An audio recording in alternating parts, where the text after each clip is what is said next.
Gandang tanghali na po. Ang kain ko. Ang almusal, yan po. Kakain po ako muna. Bago po makipaglabada. Yan po, nilagang talbos. Asin lang po ang nilagay ko. Tapos ito, patola. Nilagyan ng miswa at sardinas. Yan po ang ulam ko ngayon. Kung almusal ko, pananghalian na. So, salamat po sa isang mabuting pagkakataon na pinagkalob sa atin yung araw na to.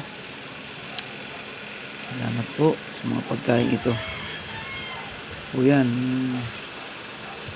patol at sardinas na may miswa. Nisa po nila yan. Ito po, niluto ko lang po yan. Ngayon, nilagang talbos lang po. Asin lang po nilagay ko dyan. Wala na rin po nailagay na sibuyas. Madali na po, tanghali na. Ayan po, ang ulam ko ngayon. Para po, kain po muna tayo. Gutom na, para po makipaglabada muna pag galing kumain. Salamat po muli sa inyong lahat. Hindi po nakikiusap-usa ng inyong abang lingkod. Sana po pakisuportahan niyo po ang aking mga video. Salamat po muli sa inyong lahat.